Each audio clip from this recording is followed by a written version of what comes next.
Dear students, welcome to the today lecture of PBM Product and Brand Management Unit 3rd Module 4th Brand Positioning. Today we will discuss lecture number 27. In lecture number 27 we will discuss two topics. First is updating positioning over time and second is developing a good positioning. First of all we will discuss updating positioning over time. What do you mean by positioning? Positioning का क्या मतलब है? Customer के mind में अपने product की, अपने brand की एक अलग से इमेज को क्रिएट करना, जो कि आपने लास्ट लेक्चर्स में पोजीशनिंग गाइडलाइंस में हमने पढ़ा था कि कैसे कंपनी है वो कस्टमर के माइंड में पीओपी और पीओडी के थ्रू, पॉइंट्स ऑफ पैरिटी और पॉइंट्स ऑफ डिफरेंसेस के थ्रू अपने प्रोडक्ट की एक अलग से इमेज क्रिएट करती है। तो एक बार जो कस्टमर के माइंड में इमेज क्रिएट हो गई वो फ्रिक्वेंटली चेंज नहीं होनी चाहिए। ऐसा थोड़ी है कि सोनी ने एक बार इमेज क्रिएट कर दी कि अच्छी पिक्चर क्वालिटी है, अच्छी साउंड क्वालिटी है, अब वो कुछ दिन के बाद है लो प्राइस पर फोकस कर रही है, अपनी पोजीशनिंग चेंज कर रही है। बंगुर सीमेंट कहता है सस्ता नहीं सबसे अच्छा, अब वो सस्ते के ऊपर अपनी पोजीशनिंग कर रहा है, तो कस्टमर के माइंड में कन्फ्यूजन हो जाएगा और आपका ब्रांड है वो मार्केट में सक्सेसफुल नहीं हो पाएगा। लेकिन एक बार जो हमने पोजीशनिंग कर दी तो कंपनी की रिस्पॉन्सिबिलिटी होती है कि वो उस पोजीशनिंग को और स्ट्रॉन्ग करती रहे और जो ब्रांड की मीनिंग है उसको डीपन करती रहे, उसको कस्टमर की लॉयल्टी लेवल पर लेकर जाए। तो उसके लिए कंपनी को टाइम टू टाइम अपने जो प्रोडक्ट की, ब्रांड की पोजीशनिंग है उसको अपडेट करना पड़ता है। और वो अपडेशन कब करना पड़ता है कि कंपनी ने जो पीओपी और पीओडी, पॉइंट्स ऑफ पैरिटी और पॉइंट्स ऑफ डिफरेंसेज है, उसके बेस पर अपनी पोजीशनिंग की हुई थी, तो जो पीओपी और पीओडी है उनकी इफेक्टिवनेस रिड्यूस हो रही है। तो उसके लिए आपको टाइम टू टाइम अपने प्रोडक्ट की पोजीशनिंग को क्या करना पड़ेगा, अपडेट करना पड़ेगा, जिससे कि आप मार्केट की अपॉर्चुनिटीज को ग्रैब कर सको और जो चैलेंजेज हैं उन चैलेंजेस को फेस कर सकें। तो आप जब अपने प्रोडक्ट की पोजीशनिंग अपडेट करते हैं तो आप पीओपी और पीओडी को रिफाइन कर सकते हैं, ऐड कर सकते हैं या फिर ड्रॉप कर सकते हैं, जैसे कि सिचुएशन आपको कहती है। कोई डिफरेंस का पॉइंट था वो आज की डेट में कस्टमर के लिए वैल्यूएबल नहीं है, तो अब आप उसको क्या कर सकते हो, ड्रॉप कर सकते हो। कोई नए फीचर, कोई नए एट्रीब्यूट, कोई नए फंक्शन को आप ऐड कर सकते हो, या करंट में जो फीचर, बेनिफिट, एट्रीब्यूट्स आप दे रहे थे आप उसको और रिफाइन कर सकते हो। जैसे कि आप 64 मेगापिक्सल का कैमरा दे रहे थे, अब आप उसको 108 मेगापिक्सल का कैमरा बनाकर उसको रिफाइन कर सकते हो। आप अपने स्मार्टफोन में कोई एक नया फीचर जो अभी तक नहीं आ रहा था उसको ऐड कर सकते हो, और जो कोई पुराने फीचर्स हैं जिनके आज की डेट में कोई सिग्निफिकेंस नहीं है उनको ड्रॉप कर सकते हो। जैसे कि आज की डेट में ज़्यादातर जो कस्टमर हैं वो ब्लूटूथ है, हेडफोन का यूज़ करते हैं, तो जो मोबाइल फ़ोन में 3.5 mm का ऑडियो जैक दिया जा रहा था उसका कोई यूटिलाइजेशन नहीं है, तो अब आप उसको क्या कर सकते हो, ड्रॉप कर सकते हो। तो जो आप अपडेटिंग पोजिशनिंग करते हो वो अपडेटिंग पोजीशनिंग है वो या तो कोई कंपनी है वो अपॉर्चुनिटीज़ को ग्रैब करने के लिए करती है, या फिर जो कंपटीटर्स हैं उन कंपटीटर्स ने जो कोई मूव किया है उस मूव के रिएक्शन के लिए करते हैं। तो अपडेटिंग पोजीशनिंग जो ओवर टाइम है इसको हम दो पार्ट में डिस्कस करेंगे। जब कोई कंपनी अपने प्रोडक्ट की, अपने ब्रांड की पोजीशनिंग है वो मार्केट अपॉर्चुनिटी के लिए करती है तो इसे लैडरिंग बोलते हैं, और जो कंपटीटर ने कोई मूव किया है उसके रिस्पॉन्स में अगर वो अपनी पोजीशनिंग अपडेट करती है तो उसे हम रिएक्टिंग बोलते हैं। तो फर्स्ट क्या आ जाएगा, लैडरिंग। तो जो ब्रांड लैडर टर्म है ये प्रोफेसर केविन केलर ने दी थी। उन्होंने क्या कहा था कि ब्रांड लैडर का क्या मतलब होता है कि एक ब्रांड है उसके साथ अलग अलग बेनिफिट्स के लेवल्स एसोसिएट होते हैं जो कि कोई भी कंपनी है वो ब्रांड के थ्रू कंज्यूमर्स को प्रोवाइड कराती है। तो एक जो ब्रांड है उसकी पूरी लाइफ साइकिल में उसे अपने ये जो बेनिफिट के लेवल्स हैं इसे इंक्रीज करना चाहिए, फंडामेंटल बेनिफिट से हाई ऑर्डर बेनिफिट्स की तरफ जाना चाहिए, जिससे कि कस्टमर की जो लॉयल्टी है वो उस ब्रांड के लिए इंक्रीज होगी। तो इसे ही हम क्या बोलते हैं, ब्रांड लैडरिंग बोलते हैं। तो केलर ने क्या कहा था, brand laddering involves progression from attributes to benefits to the more abstract values और मोटिवेशन। तो ब्रांड लैडरिंग में सबसे पहले ब्रांड के एट्रीब्यूट्स होते हैं, उसके बेस पर पोजीशनिंग की जाती है। उसके बाद उन एट्रीब्यूट्स के बेनिफिट्स होते हैं, फंक्शनल बेनिफिट्स हैं, इमोशनल बेनिफिट्स हैं, उसके बेस पर पोजीशनिंग की जाती है और फिर उनके बेस पर कस्टमर को उस ब्रांड से कोई वैल्यू या मोटिवेशन मिलना चाहिए, तो उस ब्रांड के लिए कस्टमर की जो लॉयल्टी है वो इंक्रीज हो जाएगी। तो lettering involves repeatedly asking what the implication of an attribute or benefit is for the customer. तो उन्होंने क्या बताया केलर ने कि जो एट्रीब्यूट है वो बेसिकली जो डिस्क्रिप्टिव फीचर्स होते हैं उनसे कस्टमर्स को बेनिफिट्स मिलने चाहिए और वो जो बेनिफिट्स है उससे कस्टमर को उस ब्रांड से, उस प्रोडक्ट से वैल्यू मिलनी चाहिए। वैल्यू का मतलब benefits from the product minus cost of acquiring them. तो कस्टमर उस प्रोडक्ट को, उस ब्रांड को जो एक्वायर कर रहा है उसकी जो उसे कॉस्ट आ रही है उससे कहीं ज़्यादा उससे बेनिफिट्स लगने चाहिए और जो बेनिफिट्स हैं ये फंक्शनल भी होने चाहिए और ये जो बेनिफिट्स हैं ये इमोशनल भी होने चाहिए। तो जो ब्रांड लैडर है वो consist of 3 levels, first attributes, second functional benefits और थर्ड इमोशनल बेनिफिट्स। एट्रीब्यूट्स का क्या मतलब होगा? It refers to the physical feature of the product like specification. जैसे कि हम स्मार्टफोन का एग्जांपल लेते हैं तो उसके एट्रीब्यूट्स क्या हो सकते हैं? स्मार्टफोन का साइज, स्मार्टफोन का वेट, स्मार्टफोन में कौन सा प्रोसेसर है, कौन सा ऑपरेटिंग सिस्टम है, बैटरी, तो ये उसके क्या हो जाएंगे? एट्रीब्यूट्स। अब उस एट्रीब्यूट से उस कस्टमर को फंक्शनल बेनिफिट्स मिलने चाहिए। तो it refers to the benefits that are rendered to the consumers by the attributes. जैसे कि फॉर एग्जांपल अगर मोबाइल की स्क्रीन का साइज बड़ा है तो कस्टमर को विजिबिलिटी होगी, वो उसका क्या हो गया? फंक्शनल बेनिफिट हो गया। प्रोसेसर अच्छा है, रैम अच्छी है तो गेमिंग स्पीड है, नंबर ऑफ जो ऐप्स है वो आप ओपन कर सकते हो। अगर मेमोरी ज़्यादा है उसकी तो आप अपने फोटोग्राफ्स हैं, वीडियो फाइल्स हैं, उनको ज़्यादा सेव कर सकते हो। अगर ऑपरेटिंग सिस्टम है वो लेटेस्ट है तो बेटर आपको ग्राफिक यूजर इंटरफेसेस मिलेंगी, GUI मिलेंगे। और अगर आपकी बैटरी का mAh ज़्यादा है तो आपको उसमें टॉक टाइम है और जो ऑपरेशन टाइम है मोबाइल फ़ोन में वो ज़्यादा मिलेगा। तो उसके क्या हो गए? Functional benefits. उसमें एट्रीब्यूट है 64 मेगापिक्सल का कैमरा है तो उसका फंक्शनल बेनिफिट क्या हो जाएगा कि आपको क्रिस्पर और शार्पर हैं वो पिक्चर्स मिलेंगी। नेक्स्ट लेवल क्या आ जाता है? Emotional benefits. तो it refers to how the product service connect with the consumer in the daily life through its uses. तो इमोशनल बेनिफिट्स क्या होते हैं? हैप्पीनेस, जॉयनेस, इंजॉयमेंट, एक्साइटमेंट, ये सारे के सारे जो बेनिफिट्स हैं वो कौन से बेनिफिट्स होंगे? Emotional benefits. जैसे कि किसी स्मार्टफोन का एट्रीब्यूट था उसका प्रोसेसर, तो उसका फंक्शनल बेनिफिट क्या है? स्पीड। इमोशनल बेनिफिट क्या होगा कि आप उस पर है हाई स्पीड गेम है, हाई ग्राफिक्स गेम खेल सकते हो तो उसका इमोशनल बेनिफिट क्या मिलेगा? जॉयमेंट, एक्साइटमेंट। मोबाइल फ़ोन का एक फीचर था कैमरा, तो उसका फंक्शनल बेनिफिट क्या था कि अच्छी पिक्चर्स क्वालिटी की आपको 64 मेगापिक्सल के कैमरे से फोटोग्राफ मिलेंगी। इमोशनल बेनिफिट क्या होगा कि आप अपने नियर डियर्स की हैं अच्छी फोटोग्राफ्स हैं अपने पास स्टोर कर सकते हो।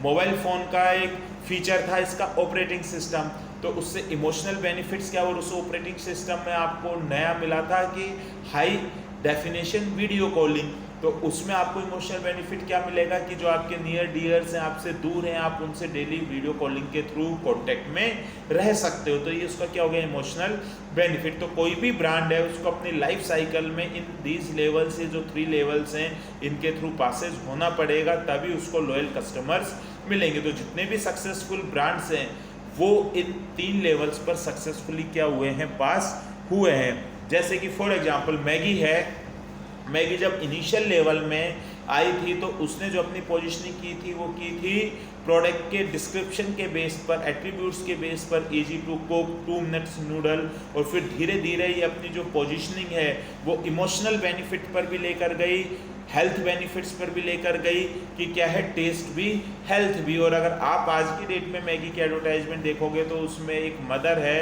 वो वरिड होती है कि उसका बेटा हॉस्टल में जा रहा है तो उसको मैगी बनाना सीखती है, तो मैगी बनाना उसको सिखाती है।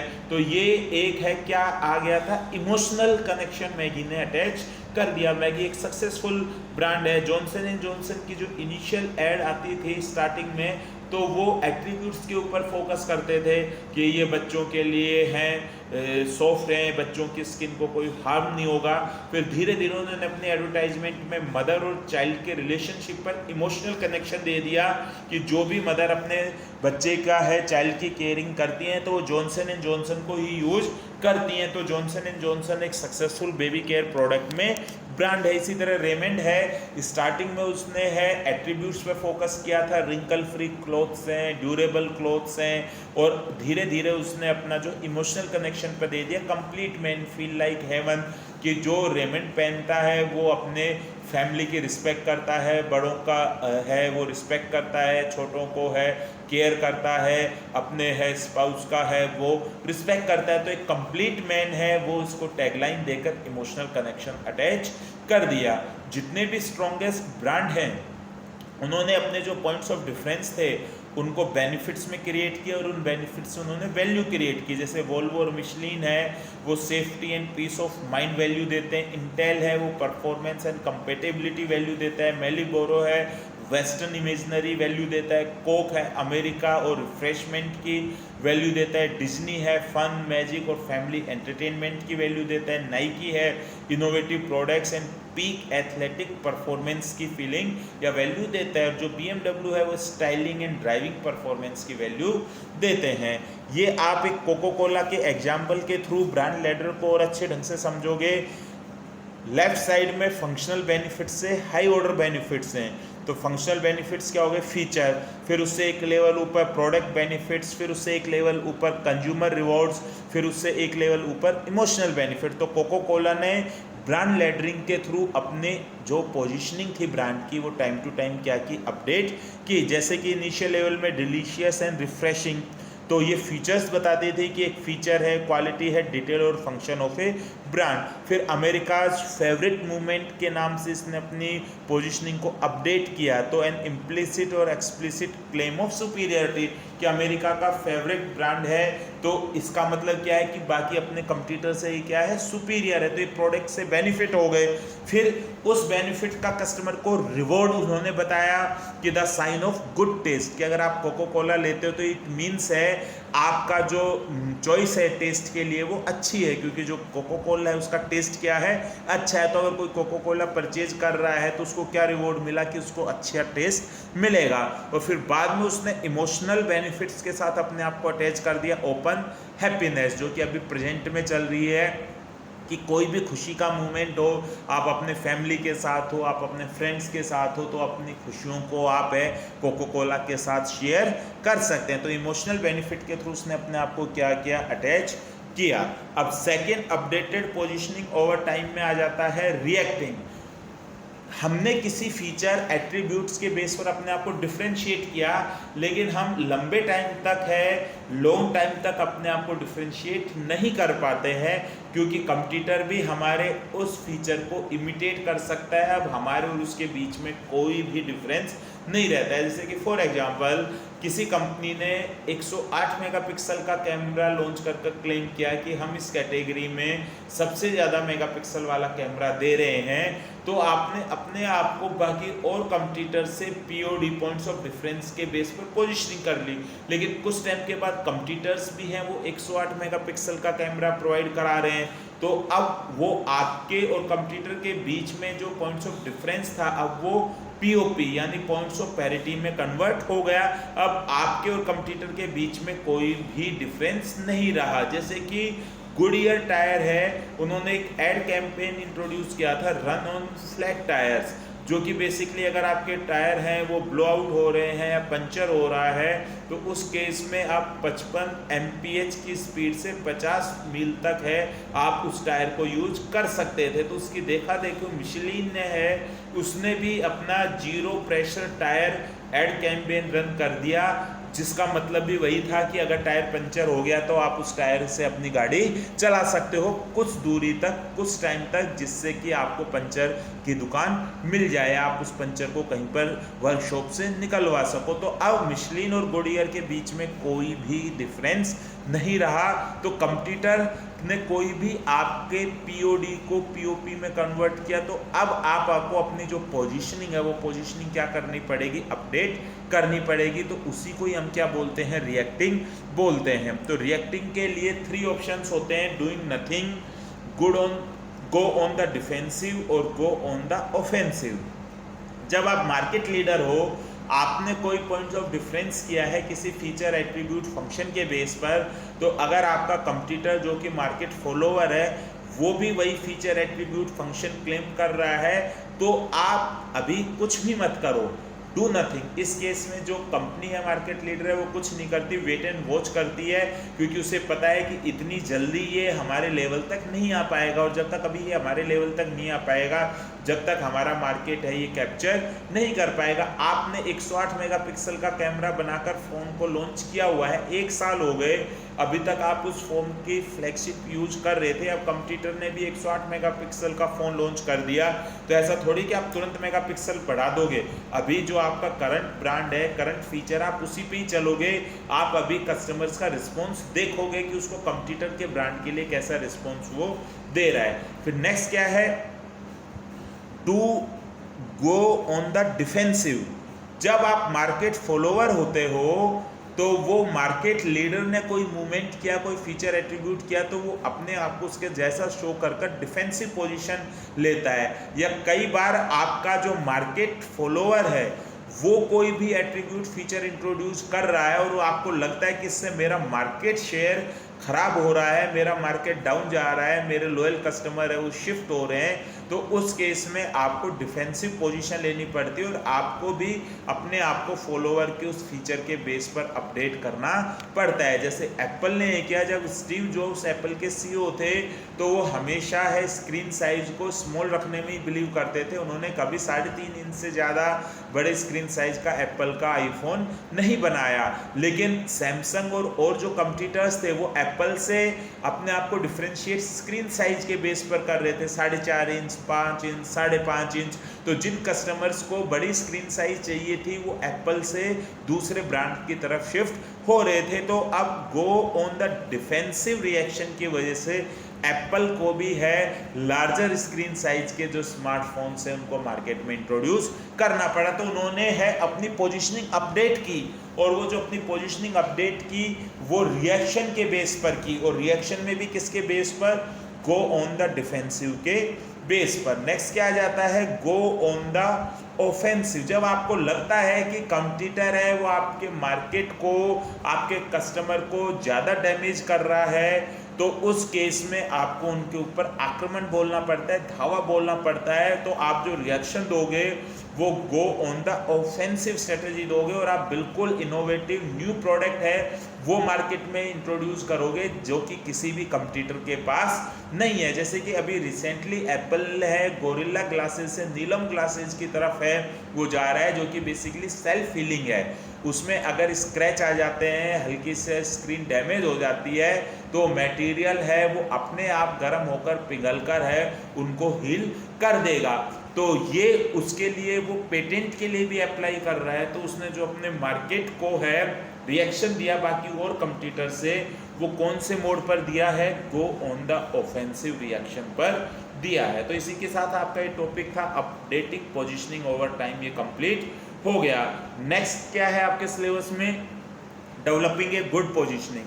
देयर आर सर्टेन गाइडलाइंस, कुछ गाइडलाइंस हैं जो कि ये डिसाइड करती हैं कि आप जो पोजीशनिंग कर रहे हो वो गुड है या बैड है, और आपके ब्रांड के सक्सेसफुल होने के चांसेस तभी इंक्रीज होंगे जब आप जो पोजीशनिंग है ये गुड करोगे। तो इसकी कुछ गाइडलाइंस हैं। फर्स्ट गाइडलाइन क्या है कि गुड पोजीशनिंग वो होती है जिसकी एक पैर तो यानी कंपनी का फोकस एक तो प्रेजेंट की तरफ होता है और हाथों हाथ उसका फ्यूचर की तरफ भी फोकस होता है। तो एक good positioning has a foot in the present and A foot in the future. जैसे कि फॉर एग्जांपल हुंडई है, वो आज की डेट में जो एडवर्टाइजमेंट कर रही है तो वो है smart cars, India smart car के ऊपर पोजीशनिंग कर रही है। तो प्रेजेंट के लिए भी कर रही है और फ्यूचर के लिए भी, उसे पता है कि फ्यूचर में जो कस्टमर्स हैं वो स्मार्ट कार्स की क्या कर रहे हैं, डिमांड कर रहे हैं। तो वो जो पोजीशनिंग है वो करंट और फ्यूचर दोनों के बेस पर ही करेगी। नेक्स्ट क्या है, जो गुड पोजीशनिंग है उसमें सारे पीओपी होने चाहिए, पॉइंट्स ऑफ पैरिटी। ज़्यादातर केसेस में कंपनी क्या करती है, पॉइंट्स ऑफ डिफरेंसेस पे इतना ज़्यादा फोकस करती है कि वो पीओपी को ही भूल जाती है, उस कैटेगरी को ही भूल जाती है तो उस कैटेगरी में जो और कंपटीटर हैं वो कंपटीटर से आपने पीओडी तो कर लिया लेकिन पीओपी नहीं की, तो उस केस में आपकी पोजीशनिंग है वो प्रॉपर नहीं हो पाती। जैसे कि कोई भी कस्टमर है वो कॉम्पैक्ट एसयूवी परचेज कर रहा है, उसके पीछे एक रीजन होता है कि अंदर है वो स्पेशियस मिले उसे, लेकिन अगर कोई भी कंपनी है वो और तो नंबर ऑफ फीचर्स के बेस पर अपने आप को डिफ्रेंशिएट कर रही है, लेकिन उसकी वजह से वो एक डिफ्रेंशिएट करना चाह रही थी बूट स्पेस की, जो पीछे डिग्गी में जगह होती है, तो उसने बाकी और कंपटीटर से उसको ज़्यादा देने के चक्कर में जो लेग रूम है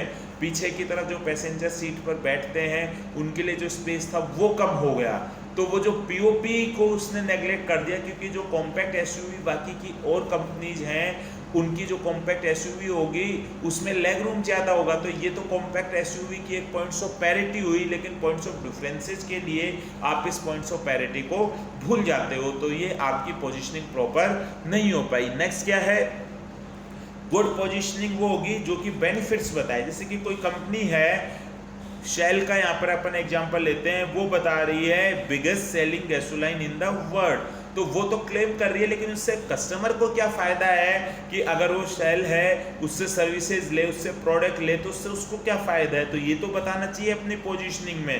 तो अगर जब तक कस्टमर को ये बेनिफिट पता नहीं चलेंगे कि शेल लेने से इससे आपको फ़ायदा होगा कि इसके आउटलेट्स के लोकेशन ज़्यादा हैं, प्राइस लोअर से, इकोनॉमिक्स ऑफ स्केल की वजह से, तो इसकी गैसोलाइन सर्विसेज आपको और कंपनी से सस्ती मिलेंगी और हर जगह पे मिलेंगी, जब तक आपकी जो पोजीशनिंग है वो पोजीशनिंग गुड नहीं हो पाएगी। और लास्ट क्या है कि पोजीशनिंग डुअलिटी होनी चाहिए, फंक्शनल बेनिफिट्स पर भी फोकस करें और इमोशनल बेनिफिट्स पर भी फोकस करें, मतलब कस्टमर के हेड और हार्ट दोनों पर फोकस, दिल और दिमाग दोनों पर फोकस करना चाहिए। जैसे सफोला की पोजीशनिंग आती है, heart is not safe without Saffola और गुड फॉर हार्ट, तो ये जो पोजीशनिंग कर रही है ये दिल और दिमाग दोनों पर कर रही है।